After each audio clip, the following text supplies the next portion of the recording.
Good afternoon, all. Welcome to the online classroom of Agro Processing Management. So, today is our second practical of Agro Processing Management. So, today we will discuss processing and preparation of proposal for dal mill. So, in this practical, I have given one example of tur dal mill. So, I will explain step by step which are different requirements, which is minimum requirement for the establishment of tur dal mill, and what are the minimum return you can get after establishing a tur dal mill. So I have given an example. If you want to establish a 3 horsepower machinery plant, then how many investment you need and how many return you will get. So let's start with introduction of tur dal mill. So as we all know, tur dal milling is the profitable business in India. You can plan the business set up as based on the production output. So as tur dal is essential product and essential food grain in India, dal milling is the third largest food processing industry after rice and wheat. आपल्या सर्वांना माहीत आहे की जी दाल आहे, तूर दाल आहे, भारतामध्ये आपल्याला दररोजच्या जेवणामध्ये ते आपल्या इन्क्लूड असतं आणि एक वेगळं महत्त्व आहे डाळीचं. प्रत्येकाच्या म्हणजे प्रत्येक भारतीयाच्या जेवणात एक वेगळं महत्त्व असतं. तर दाल मिल जी इंडस्ट्री आहे ही फूड इंडस्ट्री राईस मिलिंग आणि व्हीट मिलिंगच्या नंतर थर्ड लार्जेस्ट इंडस्ट्री आहे फूड प्रोसेसिंगची भारतामध्ये.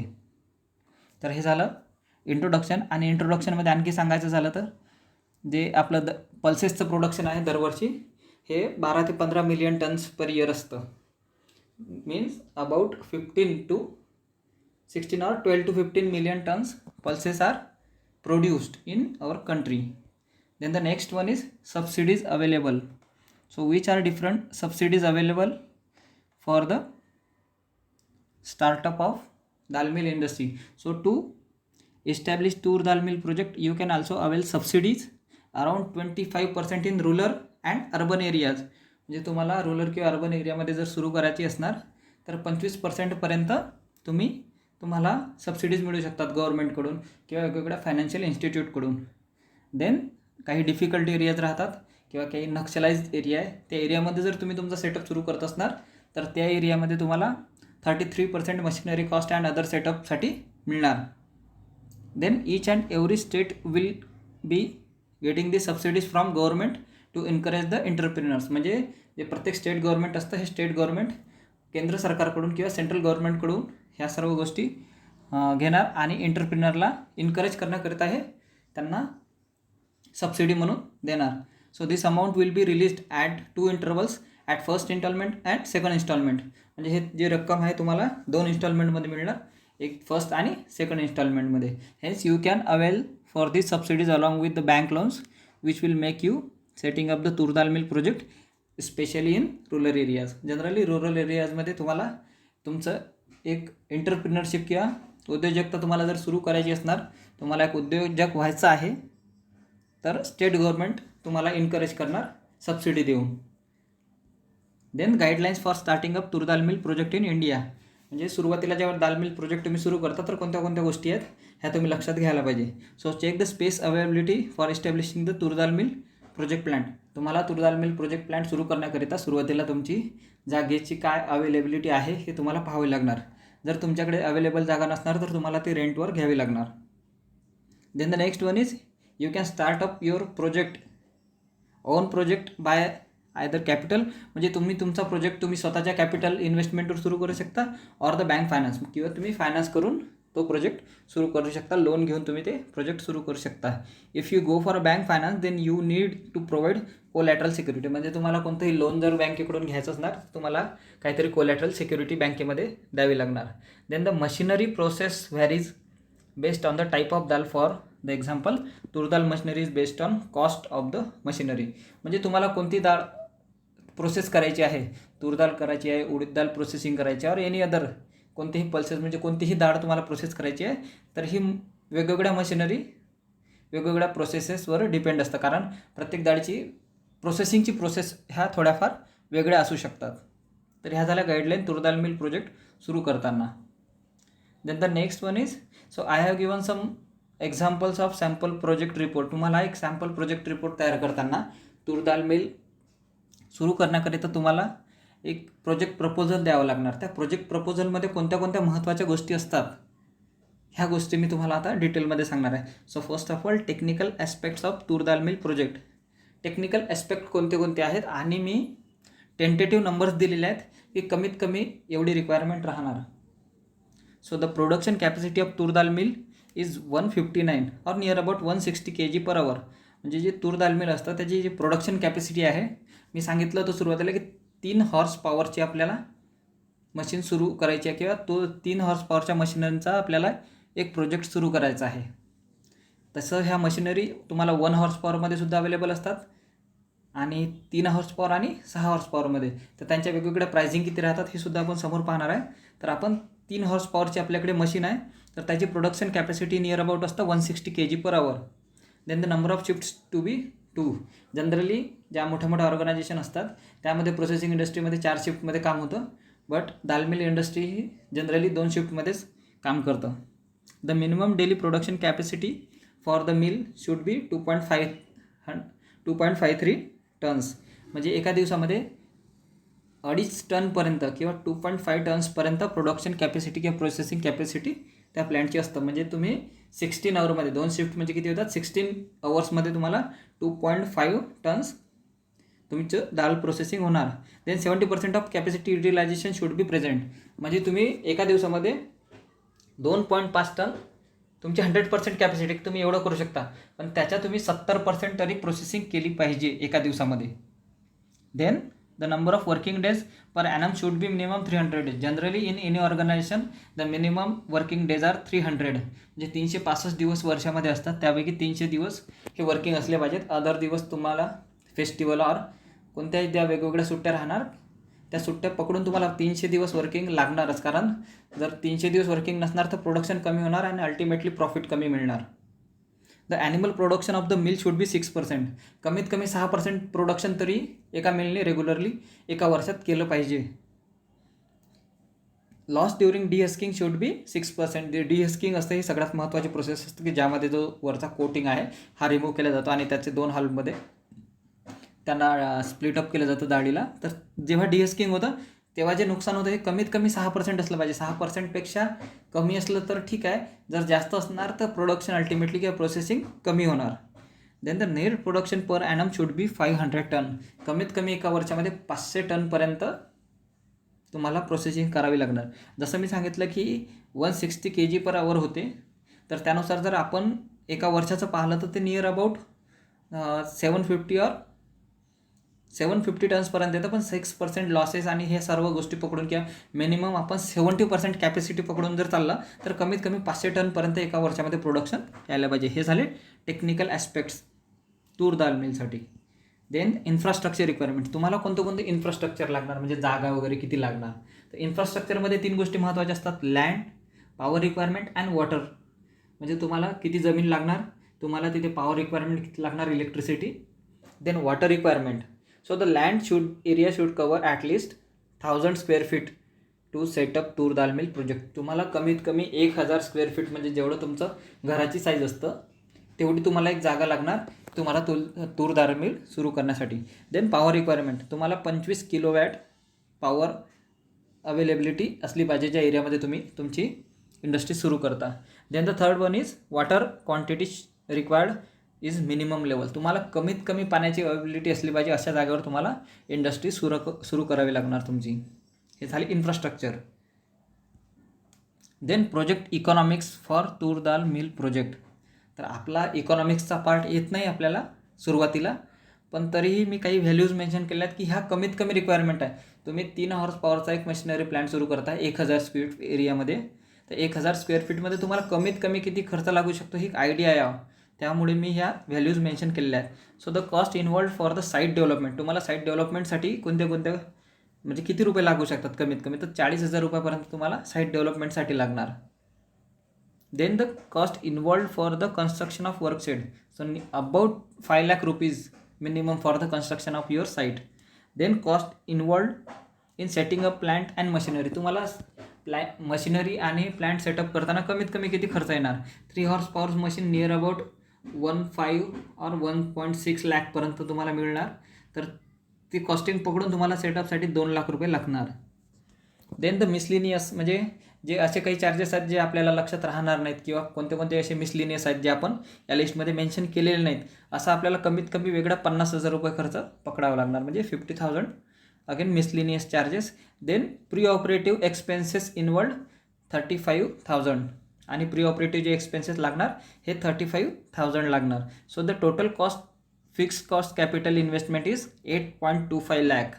म्हणजे तुम्हाला जी फिक्स कॅपिटल लागणार, जी वन टाईम इन्व्हेस्टमेंट असतं, सुरुवातीला तुम्हाला एकच वेळा कन्स्ट्रक्शनसाठी खर्च करावा लागतो, साईट डेव्हलपमेंटसाठी खर्च करावा लागतो आणि मशिनरीच्या सेटअपसाठी खर्च करावा लागतो. तर हे सर्व खर्च पकडून तुम्हाला फिक्स कॅपिटल रिक्वायरमेंट लागणार 8.5 लाख रुपये. ही तुम्ही पूर्ण रक्कम फायनान्स करू शकता किंवा बँकेकडून लोनच्याद्वारे घेऊ शकता. तर 100% लोन तर कधी मिळत नसतं. लोन तुम्हाला सुरुवातीला काही स्वतःची इन्व्हेस्टमेंट करावी लागणार 20 or 25% and remaining 75% will be finance through any financial institution. आपण हे समोर पाहणार आहोत की कोणते कोणते बँक्स किंवा कोणते किती % लोन मिळतं. हे झालं प्रोजेक्ट इकॉनॉमिक्स. तुम्हाला फिक्स कॅपिटल एवढं लागणार. 8.25 lakh is fixed capital requirement for तूर dal mill in 3 horsepower capacity machine. Then the next one is working capital. Working capital म्हणजे काय असतं की तुम्हाला डेली बेसिसवर ज्या गोष्टी लागणार, तुम्ही तुमची दाल मिल इंडस्ट्री सेटअप केलेली आहे, तुम्हाला डेली बेसिसवर कोणत्या गोष्टी लागणार. तूर दाल मिल आहे तर तुम्हाला रॉ मटेरियल काय लागणार, तूर दाल म्हणजेच कजानस कजन आपल्या सायंटिफिक भाषेमध्ये, किंवा पिजन पी, रेड ग्राम. तुम्हाला जी तूर डाळ लागणार ही प्रोसेसिंगसाठी, तर हे रॉ मटेरियल म्हणून रेग्युलरमध्ये येणार. त्यानंतर प्रोसेसिंग झाल्यानंतर तुम्हाला पॅकेजिंग मटेरियलसुद्धा लागणार की तुम्हाला पॅकेजिंग करून ते सेल करायचे आहे. तर वर्किंग कॅपिटल कंप्लीट रिक्वायरमेंट किती राहणार हे पाहू आता. Raw material and consumables will be minimum 9 lakh for 1 month. एका महिन्यामध्ये तुम्हाला 9 लाखापर्यंत रॉ मटेरियल लागणार, 9 लाख रुपयापर्यंतचं. Then cost involved for finishing goods for 1 week. एका वीकमध्ये तुम्हाला कमीत कमी 3 लाख रुपये लागणार की टोटल तुमची जी प्रोसेसिंग आहे, रॉ मटेरियल झालं, प्रोसेसिंग झालं आणि पॅकेजिंग झालं, त्याला तुम्हाला कमीत कमी एका वीकला 3 लाख रुपये लागणार. Then expenses for worker for 1 month. तुमच्या इथे जे काही वर्कर्स राहणार त्यांना सॅलरी एका मंथमध्ये नियर अबाउट 50,000 म्हणजे तुमची जेवढी आहे आलेली आहे त्याच्यात, तर सर्व वर्करची म्हणजे जे मशीन वर्करसुद्धा राहणार आणि ऑफिस वर्क करणारे सुद्धा राहणार, त्यांची कंप्लीट सॅलरी नियर अबाउट आपण 50,000 कमीत कमी पकडू. Then receivables. तुम्ही एका हप्त्यामध्ये तुम्ही जेवढी समजा मागच्या मंथमध्ये सेल केलेला आहे, तर त्या सेलचे तुम्हाला दर हप्त्याला जे काही रिसिवेबल्स मिळतील, म्हणजे ज्यांनी डाळ विकत घेतलेली आहे तुमच्याकडून, तुम्हाला जे काही रिसिवेबल्स मिळतील कमीत कमी 3 लाख आपण पकडूया की कमीत कमी 3 लाख रुपये आपल्याला दर हप्त्याला आपली पेमेंट येणार. So in this way total working capital requirement is 15.5 lakh. म्हणजे तुमची वर्किंग कॅपिटल ही जी राहणार एका वीकमध्ये किंवा मंथमध्ये ही 15.5 म्हणजे 15,50,000 रुपये आपल्याला मिनिमम वर्किंग कॅपिटल लागणार. Then the next one is working capital to be finance. म्हणजे तुम्हाला किती वर्किंग कॅपिटल फायनान्स होऊ शकतं आपल्याला हे पाहायचं आहे. तर मार्जिनल मनी म्हणजे काय असतं की ही मनी आपल्याला म्हणजे जेवढेही पैसे आपल्याला सिक्युरिटी सोडून आपल्याला तेवढे बँकेत जमा ठेवावं लागणार, त्याला आपण काय म्हणतो, marginal money. So bank finance will provide 12 lakh. जर तुम्हाला बँक फायनान्स 12 लाख रुपये प्रोव्हाइड करत आहे, तर त्यापैकी मार्जिनल मनी राहणार 4 लाख रुपये. तर रिमेनिंग बँक फायनान्स करणार, म्हणजे बँक किती फायनान्स करणार, 8 lakh रुपीज. तर out of 8 lakh promoters equity किती राहणार, 25%. कारण बँक 8 लाख पूर्ण फायनान्स करणार नाही, त्यामध्ये जो इन्व्हेस्टर आहे त्याचीसुद्धा काही ना काही पर्सेंटेज राहणार, म्हणजे 25%. म्हणजे 8 लाखाचे 25% म्हणजे 2 lakh rupees and 75% will be term loan म्हणजे 6 लाख रुपये. म्हणजे तुम्हाला कंप्लीट बँक फायनान्स करतं 12 लाख रुपये. त्या 12 लाखापैकी तुमची मार्जिनल मनी असतं 4 लाख, तुम्हाला टर्म लोन मिळतं 75% म्हणजे 8 लाखाचे 75% म्हणजे 6 लाख, आणि प्रमोटर्स इक्विटी असतं 2 लाख. तुम्हाला ह्या फायनान्शियल गोष्टी आहेत, ह्या गोष्टी लक्षात नाही आल्या तरी चालणार. तुम्हाला नेमकं वर्किंग कॅपिटल किती लागतं कमीत कमी हे तुम्ही फक्त लक्षात घ्या की तुम्हाला बँक फायनान्स करत आहे. एक साधं उदाहरण घेऊया की तुम्हाला एक कार विकत घ्यायची आहे, ज्या कारची प्राईस आहे 10 लाख रुपये. त्या 10 लाखापैकी तुम्हाला डाऊन पेमेंट भरावं लागतं. म्हणजेच आपण त्याला म्हणू प्रमोटर्स इक्विटी. तुम्हाला त्या 10 लाखापैकी 25% किंवा तुम्ही जेवढं काही तुमची डाऊन पेमेंट भरणार, 10 लाखापैकी तुम्ही 2.5 लाख रुपये जर भरले, तर जे रिमेनिंग 7.5 लाख आहेत, 7.5 लाख रुपये आहेत, हे बँक तुम्हाला फायनान्स करणार. ज्या फायनान्शियल इन्स्टिट्यूशन थ्रू तुम्ही जो फायनान्स करणार आहे ते तुम्हाला 75% देणार. कोणतीही बँक तुम्हाला 100% फायनान्स देणार नाही. कारण जोपर्यंत प्रमोटर्स इक्विटी नसणार तोपर्यंत तो इन्व्हेस्टरसुद्धा मन लावून तो बिझनेस करणार नाही. त्यामुळे 100% कोणतीच बँक कधी तुम्हाला लोन प्रोव्हाइड करत नाही. तर ही झाली working capital requirement. Then cost of the product and profit percentage. Suppose आपण एक विचार केला की आपली कॅपॅसिटी युटिलायझेशन आहे 70%. दाल मिल सुरू केलेली आहे, आपल्याला एका दिवसामध्ये 2.5 टन्सपर्यंत प्रोडक्शन घेता येतं, बट आपण त्याचं 70% घेतलं तर output in the million tonne, sorry हे मिलियन नाही आहे, आउटपुट इन टन्स इज 500. हे मिलियन चुकून टाईप झालेलं असणार. तर एका वर्षामध्ये जवळपास 500 टनपर्यंत प्रोसेसिंग केलं जातं किंवा प्रोडक्शन घेतलं जातं. Then annual revenue is 1.25 crore. म्हणजे एका टनला जी प्राईज असतं तूर दालची, द कॉस्ट ऑफ तूर दाल इज ₹25,000 पर टन. 25,000 रुपये टन प्राईस कमीत कमी आपण पकडूया, ॲव्हरेज पकडलेला आहे. तर त्यानुसार जर आपण 500 टन जर प्रोसेसिंग केलं एका वर्षामध्ये तर त्याचा सेल किती रुपयाचा होणार की 1.25 crores. Hence the profit can be expected more than 40%. More than 40% का म्हटलेलं आहे की कारण आपल्याला एका वर्षामध्ये तूर दाल मिल जेव्हा आपण इस्टॅब्लिश करू तेव्हा आपल्याला जर एका वर्षामध्ये 1 कोटी रुपये इन्व्हेस्टमेंट आपली पूर्ण लागत असणार की ज्यामध्ये आपले कंप्लीट एक्सपेन्सेस आले, आपण रॉ मटेरियल विकत घेतलं, पॅकेजिंग मटेरियल विकत घेतलं, एम्प्लॉईची सॅलरी दिली, ही सर्व आपल्याला खर्च पूर्ण 1 कोटी रुपये जर येत असेल तर आपल्याला जे कंप्लीट प्रोसेस्ड तूर दाल राहणार हे विकल्यानंतर आपल्याला 1.4 करोड मिळणार. म्हणजे आपल्याला तूर दाल मिल इंडस्ट्रीमधून अबाउट 40% प्रॉफिट मिळतं. म्हणजे तुम्ही जर एखाद्या गोष्टीमध्ये 100 रुपये इन्व्हेस्ट केले तर तुम्हाला ती गोष्ट सेल केल्यानंतर 140 रुपये मिळतात. म्हणजे तुमचा प्रॉफिट किती झाला 40%. तसंच तुम्ही एका वर्षामध्ये 1 करोडपर्यंत जर तुमची इन्व्हेस्टमेंट असली तूर दाल मिलमध्ये तर तुमचं प्रॉफिट राहणार 1.4 crores near about. Me minimum सांगितलेलं की 3 हॉर्स पॉवर मशीनसाठी एवढं कमीत कमी तुमचं रिटर्न किंवा इन्व्हेस्टमेंट राहू शकतं. देन तूर दाल मिल मशिनरी. आताच मी सांगितलं की आपण 3 हॉर्स पॉवरपर्यंत आपण मग सांगितलं की 2 लाखपर्यंत आपल्याला इन्व्हेस्टमेंट लागणार सेटअप आणि मशिनरीचा. तर मशिनरीच्या प्राईस किती राहतात, 1 हॉर्स पॉवर नियर अबाउट 75,000पर्यंत तुम्हाला मशीन मिळणार. देन 3 हॉर्स पॉवरची मशीन तुम्हाला मिळणार 1.5 to 1.75.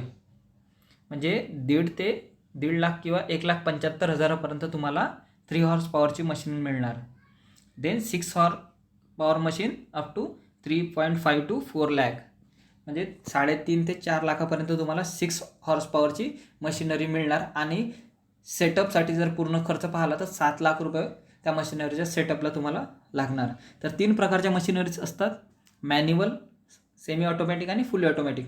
तर जी मॅन्युअल मशीन राहणार त्यामध्ये वर्कर जास्त लागणार, जी सेमी ऑटोमॅटिक राहणार त्यामध्ये वर्कर थोडे कमी लागणार, आणि फुली ऑटोमॅटिकमध्ये वर्कर कमीच लागतात. वर्कर शेवटी लागतोच, फुली ऑटोमॅटिक जरी असणार तर त्याला एक ऑपरेटर लागणारच.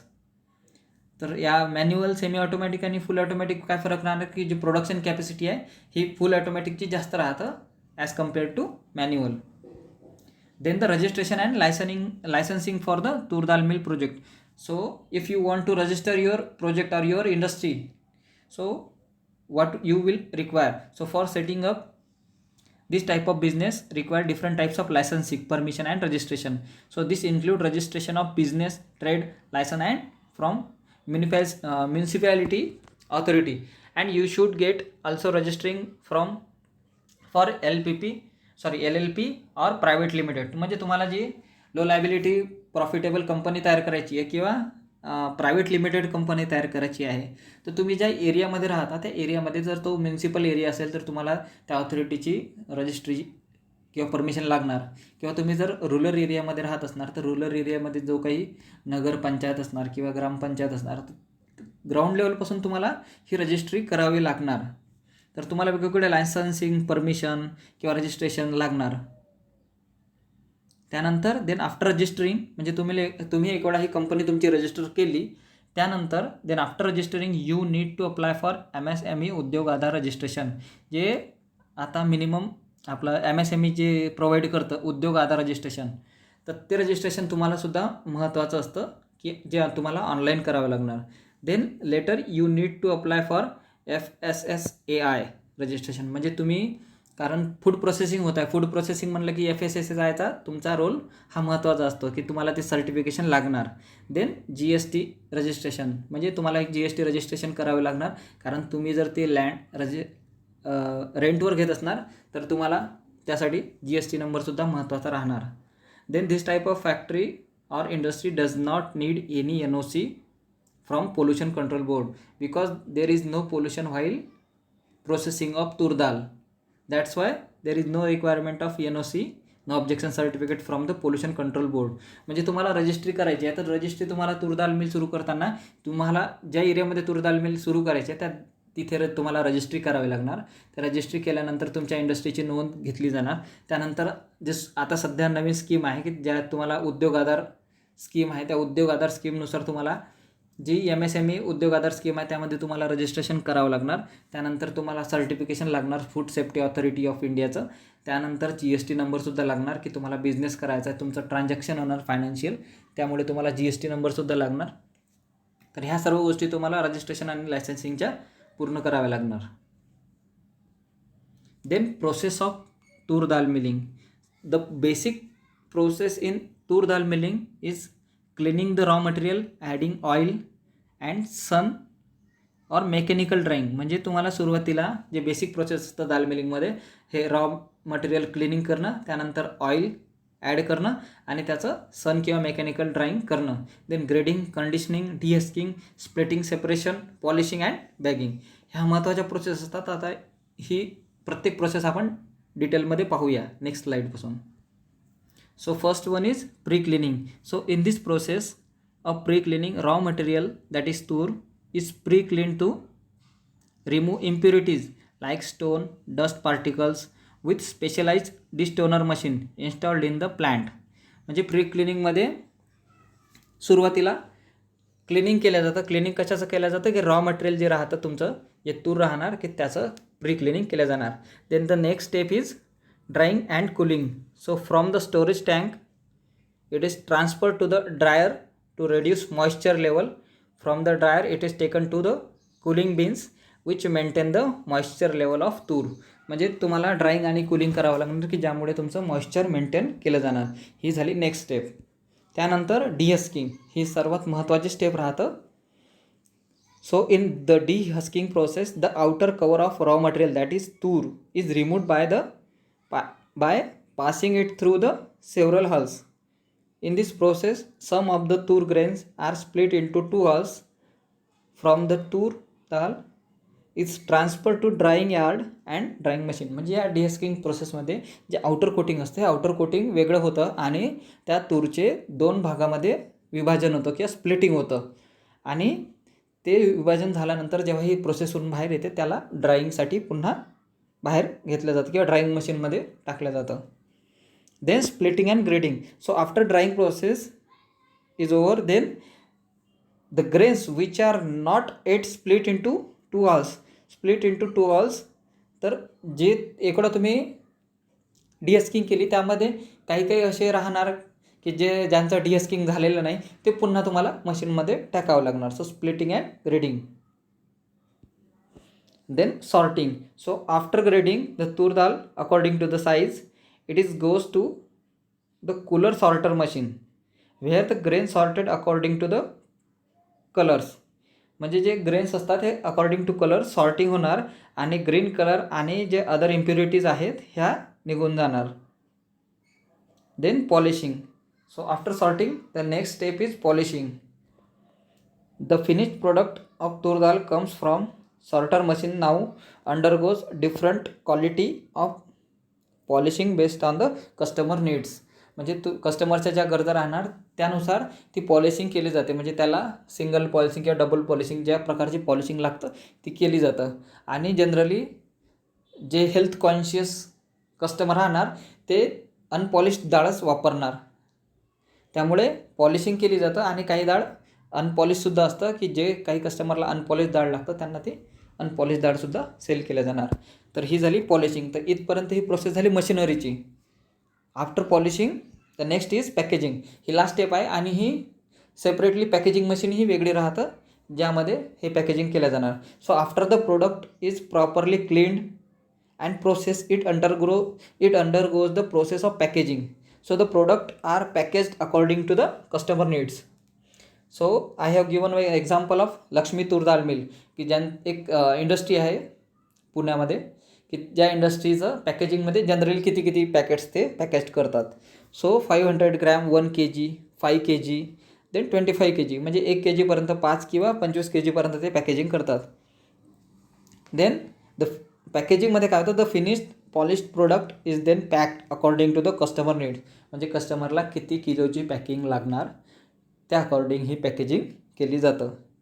तर आज आपण पाहिलं की दाल मिल सुरू करण्याकरिता तुम्हाला कोणत्या गोष्टीची गरज लागणार. तुम्हाला किती फिक्स कॅपिटल लागणार, तुम्हाला किती वर्किंग कॅपिटल लागणार, तुम्हाला कोणते सबसिडीज मिळणार, त्यानंतर तुम्हाला बँक लोन किती % मिळू शकतं, तुम्हाला किती प्रमोटर्स इक्विटी लागणार, त्यानंतर तुम्हाला 3 हॉर्स पॉवर तूर दाल मिल प्रोसेसिंग मशीन जर तुम्हाला इस्टॅब्लिश करायची असणार तर तुम्हाला मिनिमम किती खर्च येऊ शकतो. तर आपण पाहिलं की जवळपास तुम्हाला खर्च लागणार 8.5 लाखपर्यंत, म्हणजे 8.5 लाखपर्यंत तुम्हाला फिक्स कॅपिटल इन्व्हेस्टमेंट करावी लागणार. आणि त्यानंतर जे रेग्युलर बेसिसवर तुम्हाला वर्किंग कॅपिटल लागणार ते लागणार. आणि एका वर्षामध्ये तुम्ही प्रॉफिट जे आहे जेवढं इन्व्हेस्टमेंट केलं त्याच्या 40% तुम्ही प्रॉफिट मिळवू शकता. मला वाटतं की हे प्रॅक्टिकल तुम्हाला नक्कीच भविष्यामध्ये सुद्धा कामी येणार जेव्हा तुम्ही काही तुमची इंडस्ट्री स्वतःची सेटअप वगैरे करणार. तर आजच्या प्रॅक्टिकलमध्ये एवढंच होतं. आज आपण शिकलो की प्रपोजल कसं तयार करायचं आणि प्रोसेसिंग काय असतं. तर बाकी पूर्ण डिटेल मी PDF मध्ये मेन्शन केलेली आहे, ते तुम्ही वाचून घ्या आणि पुन्हा मॅन्युअलमध्ये लिहा. Thank you and thank you for watching video.